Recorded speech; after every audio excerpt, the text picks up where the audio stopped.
Hello and welcome along to another episode of this FM20 story, Climbing with Cliftonville, with me, Daniel. It's part 16 today and we have got a big opportunity on our hands. A chance in a cup final to win our first trophy at the club. Of course, it is possibly the least reputable competition in the country, but it is the start of a habit that we want to get into. We want to get used to winning trophies. We want to get used to winning finals.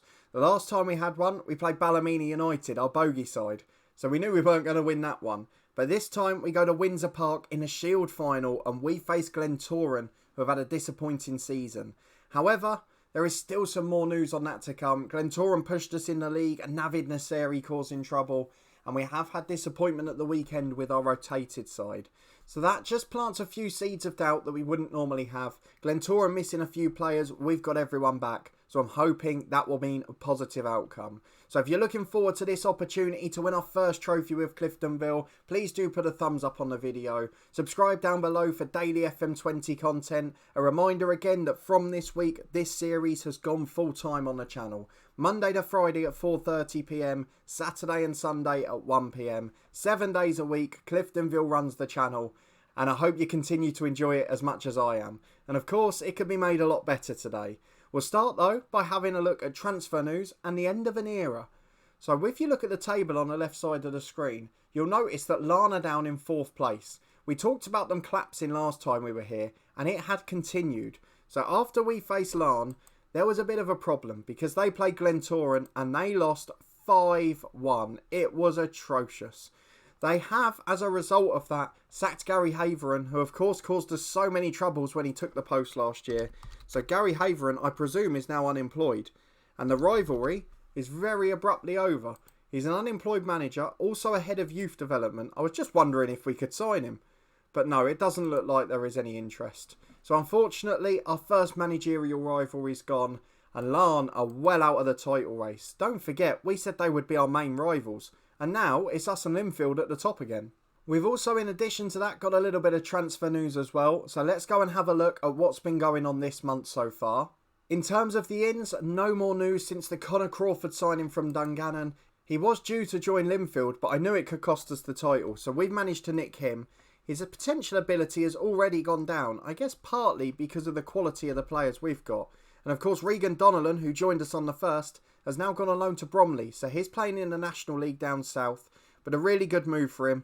Thank you for your feedback, by the way. I have moved the career stats tab here so you can see it. It's not hidden behind my face anymore. But Regan Donnellan, he's got a good personality. So I hope the football will help him. In terms of outs, we've got a couple of others as well. We mentioned in the last episode that we loaned out a youngster. That was Tony Edwards, who's gone to Dergview. He is a 1.5 star ability striker.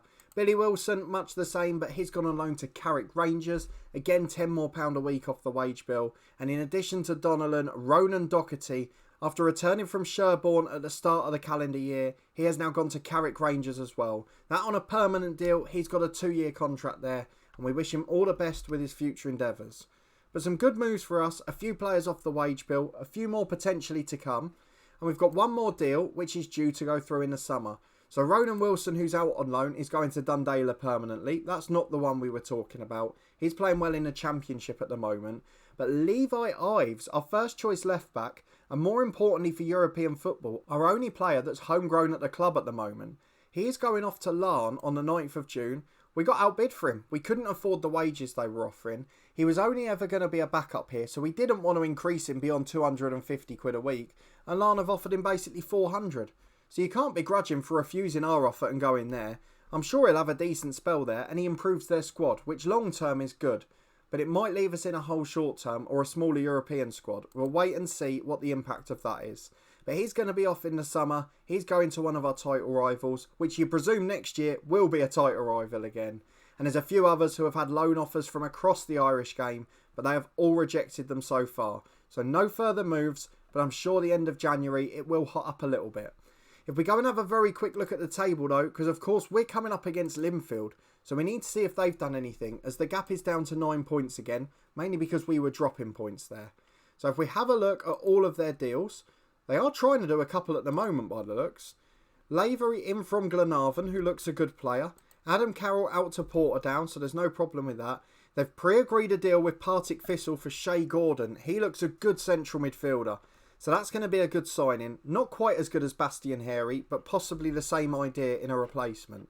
But in terms of the month itself, the January window, no signings yet for the club. So we'll keep an eye out for deadline day to see just how busy it gets there. And if we go and do the same with Larne quickly, look at the ins. They're going big again. So this month already, they've signed a young player for £2,500 from Glentoran, a 16-year-old centre-half. And now they have paid for Tom Matheson from Crusaders. Nearly £30,000. And he looks like he's going to be a superstar. So a good signing for them. And they've already done some pre-agreed deals for the summer too. They're signing Levi Ives from us, of course. Harvey Saunders, a young striker from Fleetwood, who I'm sure will be a backup there. And then Jacob Berkeley Agyapong from Aldershot, a good winger at the National League level. Looks a decent player. And to be honest, he's probably up there with the likes of McMenamin. So he's going to be a good player for the country to have in. It's good that they're signing non-Northern Irish players. They're getting people in from the English game. They're getting people to migrate across the water. And that's going to be good for this side moving forward as we look for success amongst the top sides in this country. Glenavon have done a brilliant job. They're up to third this year. I'm not sure if they've been busy, to be honest. They look like they're about to lose a player to Linfield and have not done anything in January. Former Luton youth player Tiernan Parker joined in the summer. But otherwise, the same squad has just performed a lot better. So well done to Glenavon. But let's go and have a look at our recent results. That's what you're all here for. There's not been many since the last episode, of course. We were only here at the start of the month and we've only had 2 or 3 since. So we played Glentoran in the Irish Cup 5th round. That was a thrilling 4-3 game. Connor Crawford got his first in his first start. Nathan Austin with a penalty. Daly and McMenamin in the wingers with 1 apiece. We did manage to throw away a 3-1 lead at one point. Navid Nasseri doing well and Paul Payton, who's out injured today, he got a goal as well. A 3-0 win at home to Dungannon in the league. Connor Crawford against his former club. Toby Edser and Glenn Middleton scored. Dougie Wilson, who you may remember from our FM19 stint with Dungannon, he got himself a red card. And in a disappointment against already relegated essentially Dundalor. They're bottom of the league by 4 points, having played a game more.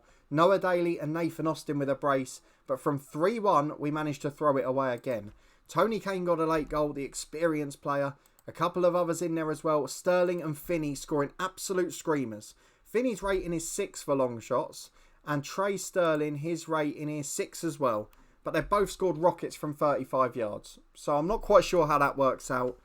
But that's not going to be the main importance today. We rested everyone for that match because we knew the Shield final was coming up. It's us v Glentoran. It's Windsor Park. It's the National Stadium. And it is a massive moment as we try to win our first trophy with Cliftonville. 18,000 fans sell out the stadium as we've been in excellent form, Glentoran in poor form. But they did push us last time. In that cup game, they gave us a bit of a scare. But our first 11 in for today is Ben Anick in goal. Wilson and Burke the fullbacks with Shotton and Johnson at centre-half. Galbraith and Edser in the middle. McCanday and Middleton on the wings. And Gormley up front alongside Hepburn Murphy. And to be honest, Connor Crawford, already the same star ability as Gormley. So if Gormley has a poor run of form again, he may well be gone this summer. And hopefully he'll strengthen another Northern Irish side. We are trying to sell on Michael McCrudden, and I'm a bit surprised that we're struggling so much. I know he's not featured much this year, but he scored 12 league goals and 6 cup goals last year, 19 in all competitions. And I would have thought that, particularly considering he's played at the likes of Institute in this country already, that he might get an opportunity at one of the clubs a bit lower down the division. I know he's on a bigger wage, which makes it difficult, but he would certainly improve a lot of squads, including some of the top sides. So I'm not sure why that hasn't happened. But otherwise, a strong bench, including Austin, McMenamin, Daly, Story and McDermott, gives us cover in most positions. We just don't want an injury to the keeper. Everything else looks pretty smooth. We've put in loan bids for Ryan Burke and Toby Edser to come back next season, both of which the players have rejected us after the club accepted. So that's potentially an issue as well, and none of the others even willing to discuss it. So in we go to the game today. This is the big moment. Can we win our first trophy with Cliftonville? Let me know your score predictions down in the comments. 4-4-2 for us. 4-2-3-1 for Glentoran. They've still got the Lithuanian up front. They've still got Nasseri in the number 10, Donnelly on the right.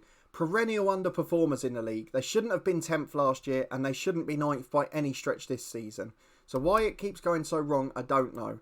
They're inconsistent, but on the big game, they're normally quite good. So let's go out and tell the lads to prove a point. Most of them motivated, a good team atmosphere and a good tunnel interview. Into the first half we go with Toby Edser to Shotton. We bring it out from the back. Can we get a flying start? Middleton on the left wing. Skins his winger. To Hepburn Murphy. Back to Middleton again. Crosses to McCanday. Headed away as far as Kane Wilson. His shot's just wide of the post. A good start after 20 seconds, but we couldn't quite find the breakthrough there. And we've got a corner kick 7 minutes in now. To the back post. Is headed away as far as Toby Edser. 25 yards out, switches the play. Is headed away to Johnson. He's got a man on the right, but inside goes to Galbraith instead. And the long ball away is only finding Kane Wilson. Johnson out to McCanday. It is relentless pressure early on. McCanday cuts in from the right. He's got time to shoot here, but that is wild, it is woeful, and it had no curl on it at all. And as a result, it remains 0-0. Cliftonville very much on top though. A warning to say that Ryan Burke's bruised his shin, and with half an hour gone, it's gone a little bit quiet. As Johnson picks it up, goes down the right-hand side. McLean gets there, unopposed, long forward towards the centre forward, and is back into McLean in the middle. Kane Wilson heads away to McCanday though. Flicks on, but it's only Kane that's there. We have not really got going in this first half. The first 5 minutes was great, and since then, Glentoran have been a threat as Donnelly comes down the right. Crosses blocked, but straight back to Maron. Inside, nicked by Galbraith. Now can we take advantage? 3-on-3 on the counter. It's a good through ball. Hepburn Murphy, 1-on-1, and he's shot straight at the keeper. He had to score that. Ever the reliable normally. And he scored in the last game he played. Or 2 assists, against Dungannon Swifts. Scored in the game before, but not really offered anything today. Middleton crosses to Gormley. Headed away as far as Shotton. Back to the edge. Galbraith's there. His shot's blocked into the path of Joe Gormley. It's a great save, and then the offside flag goes up. I think it hit Hepburn Murphy on the way through. But Kane Wilson with a throw-in. Now we're putting some concerted pressure on. Here's Galbraith, 25 yards out. Loses the challenge, but keeps possession somehow. And now he cuts it inside, crosses towards the back post. Falls for Edser. He's got the left back out there in Ryan Burke. 4 in the box if he can cross it. Back to Edser instead. We're just pushing the pressure, but there's no option there. Switch to Kane Wilson. Short to McCanday. Wilson again into Hepburn Murphy. 20th goal of the season. Cliftonville 1, Glentoran 0. And Rashawn Hepburn Murphy has given us the lead. So often the hero in the league this season. And he's given us a sniff at our first trophy as well. Cliftonville 1, Glentoran 0. And 5 minutes to go to half time. As Ryan Burke has an attacking throw on the left. Can we open the floodgates now? Burke again to cross, but falls for Edser. Tries to cut inside, but only finds Ryan Burke again. And Aseri nicks it and clears downfield. And Glentoran briefly have a 2-on-2. Donnelly over on the right, completely unmarked. Shotton will chase him, but he doesn't get there. Donnelly shoots himself, and it was the wrong option. It's gone comfortably wide, and he had options up in support of him. It looks like we're going to lead 1-0 at half-time, but there's still that nagging doubt on the counter. There is the half-time whistle then. We're going to tell the lads we're pleased. It's a difficult situation for them and we want to keep their mindset right.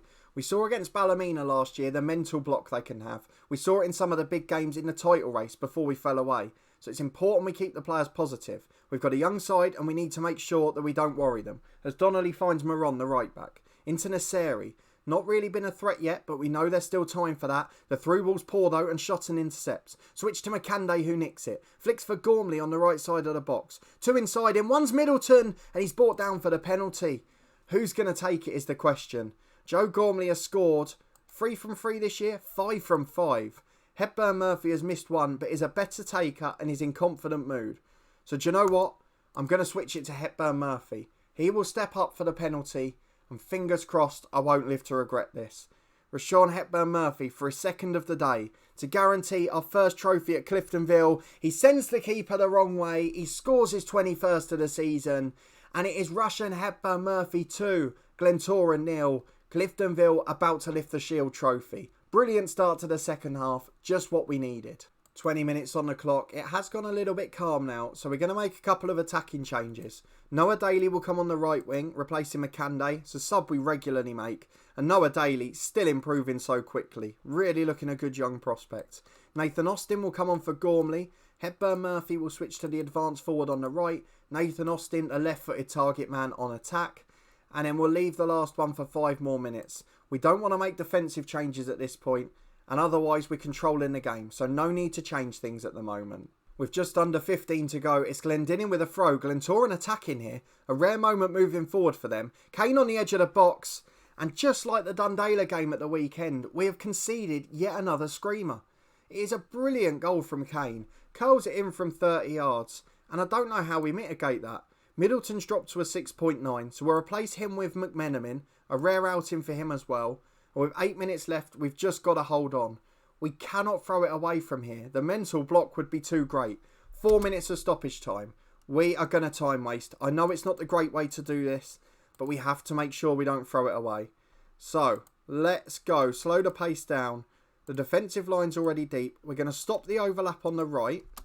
And then we're also going to drop Kane Wilson to a fullback on support. Something that suits him, not quite as well, but will be better for us. Toby Edser can go defensive duty. Galbraith can go defensive duty. Daly and McMenamin on support. Austin on support.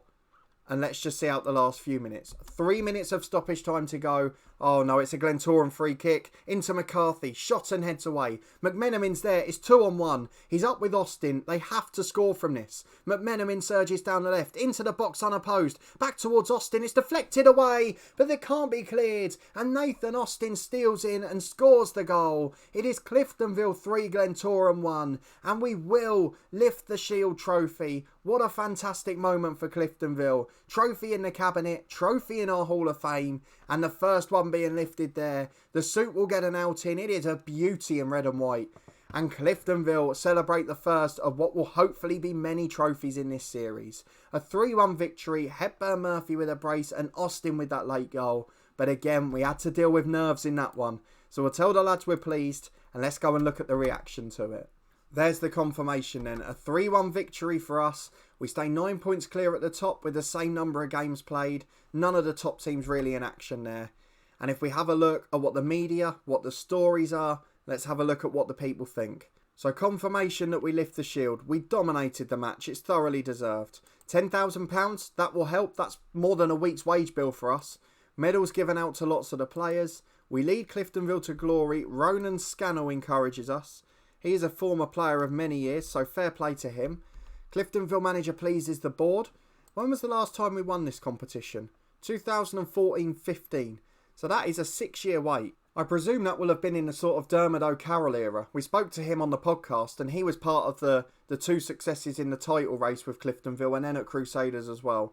So I think that will coincide with that era. Hepburn Murphy gets the praise. There's basically no chance of us keeping him next year and it's such a shame. But we've got to make the most of him. If we can get a title and a couple of other trophies, then brilliant. And he has been the key man in that. What a performance from him. 4,000 given out to the squad, so it is now just a week's wages we've gained. And the best match was a 4-2 win for us as we beat Crusaders away from home. Linfield want to put this one behind them. Odds overachieved. But most importantly, Cliftonville win the trophy. And we've still got a chance at 3 more. We're in the Tunnocks Caramel Wafer Challenge Cup semi-final against St Mirren Reserves. We'll play that off camera and hopefully be back for a final. Coleraine in the 6th round of the Northern Irish Cup. Is that the last 16? It is, so hopefully a chance there too. And then we've got the title race in the Danske Bank Premiership. We are 9 points clear of Linfield and we'll watch the rest of the transfer window with interest. But a much more positive episode today. Things looking fantastic here at the moment. Let's have a look at the schedule for when we'll next be back. So I think we will leave it for a little while now. We'll come back for either the Caramel Wafer Cup final. I'm not sure what date that would normally be played. So that is due to be played in mid-March. So that would be perfect timing. We can come back in March at some point. We might have a big quarter final in the Irish Cup. And we might as well get caught up in the title race. We know we've fallen away before, so we won't rule it out this year. Maybe even the bogey side, Ballymena. But we'll wait and see what happens. We'll judge it on form. But if you did enjoy this episode and our first trophy win with Cliftonville, please do put a thumbs up on the video. Subscribe down below for daily FM20 content from this series. Monday to Friday at 4:30 and Saturday and Sunday at 1 PM. 7 episodes a week from this one. And I hope you continue to enjoy it as much as I do. The weekly live streams still continue Tuesdays at 10 AM. So if you missed today's one, you can catch up with a full replay over on the channel. And a massive thank you again for your support here and over on the podcast channel too. Loads of interviews with players from the Irish game, weekly championship predictions, matchday vlogs and topical podcasts too. We're growing really quickly and we're having a brilliant time. So thank you so much. I really do appreciate it. I hope to see you next time as we'll be back as the title race hots up. And of course, we might even have another cup final. Fingers crossed, we won't bottle it this season.